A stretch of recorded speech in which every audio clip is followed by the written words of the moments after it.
Hello, so we're going to do a short video on Pilates Set Up. So we'll start off with our feet together and keeping your heels together. Take your toes out to 5 to 1, if you imagine on a clock face. Lift your heels up without, we're trying not to rock the ankles to either side. Bring the heels behind the toes, lower them down. Just have a look down at your feet. It should be hip width and parallel, and you should have an arch under your feet. So what do we say, Tracy? Marbles underneath your instep, or maybe some grapes, raspberries. Okay, some soft fruit. Then push your knees right back until you feel your thighs tighten up. So hyperextending your knees, and then bring your knees slowly forward until you feel that tightness in your thighs going. You've got a nice little bit of give or softness in the knees. And we're going to set up a level pelvis now. So we're going to put hands in front and behind. Lower back and tummy. We often show it with hands on the pelvis, on the bone bit at the front and the back. You can do that as well. And there are different ways of doing this. Some people do it with the hand on the sternum and on the abdomen as well, but we'll try this way. Okay, so try and relax your buttocks, upper body nice and still. Imagine a bowl of water in your pelvis and tip a little out the front. So arching your lower back there, and tip a little bit out of the back so that the lower back is flattened now. So keep going. Remember, try not to sort of tense into your backside, upper body nice and still.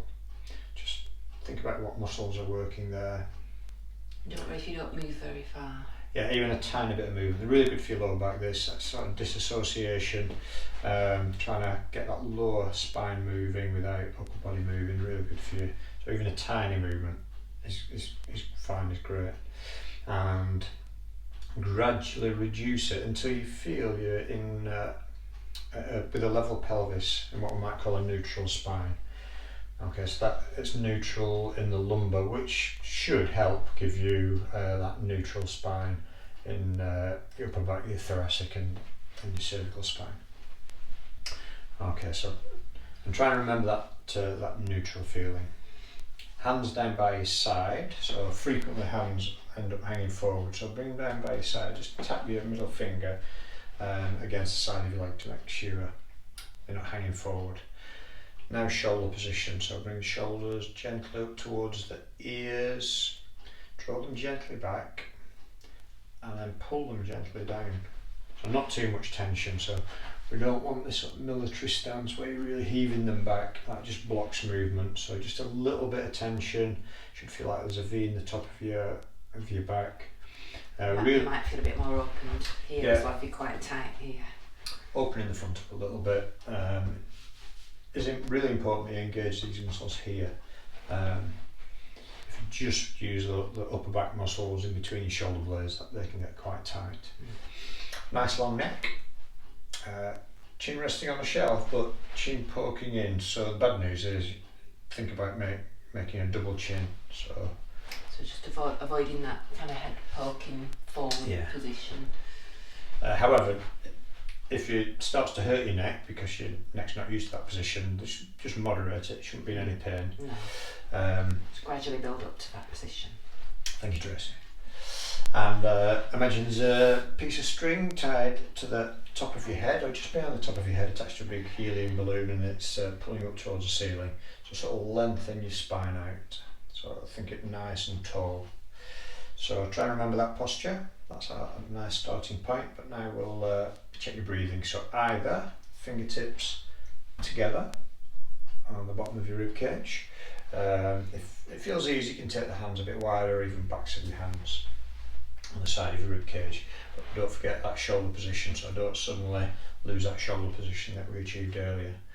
So we're going to try and get sideways expansion of your rib cage. Take a nice deep breath in through your nose. Maybe imagine breathing into your armpits. And open your mouth, breathe slowly out through your mouth, and really try and empty your lungs. Nice deep breath again in through your nose, imagine breathing into the armpits, and keep going.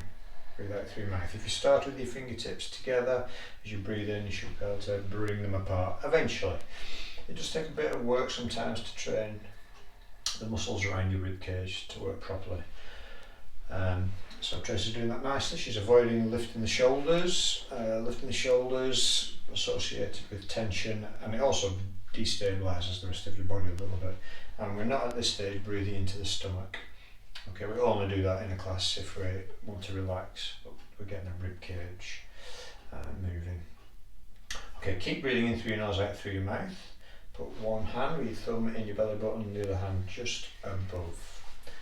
So keep breathing in through your nose, out through your mouth in that sort of timing that we've been using so far. So don't hold your breath at all. But next time you breathe out through your mouth, I want you to lift your pelvic floor. Imagine you're trying to stop yourself going to the toilet. Concentrate on the front. Lift all the way, 100% tension. You might feel the top hand being pushed out. Remember, breathe through this if you need to, but hold that tension. Next time you breathe in through your nose, just relax that tension completely.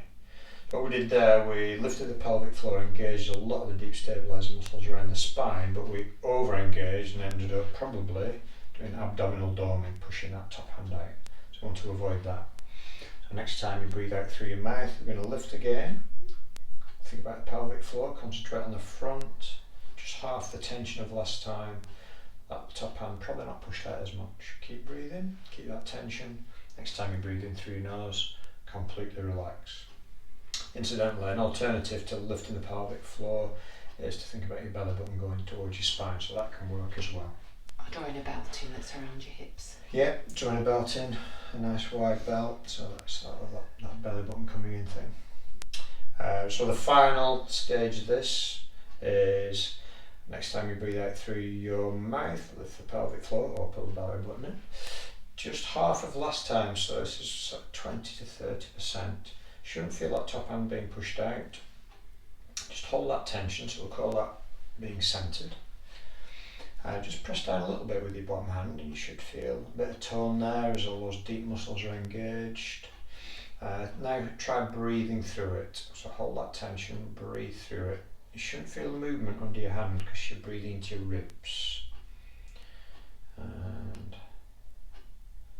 once you achieve that, you can take your hands down by your side, just keep centred. If you're going to go into some Pilates movements. Once you've got your correct setup, then you might just want to roll your body weight, move the body weight just slightly forwards and backwards.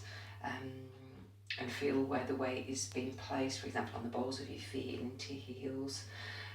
And then eventually just stopping where you feel your weight is level and evenly placed. That tripod that you mentioned. Yeah, in the feet. So really tune into your feet, get a lot of feedback from your feet. Once you're in your correct posture. Hopefully, eventually, those deep stabilising muscles will switch on automatically. So it's actually supposed to switch on before you do any movements. But often they're a bit lax, gone to sleep a little bit. Okay, so there's your setup.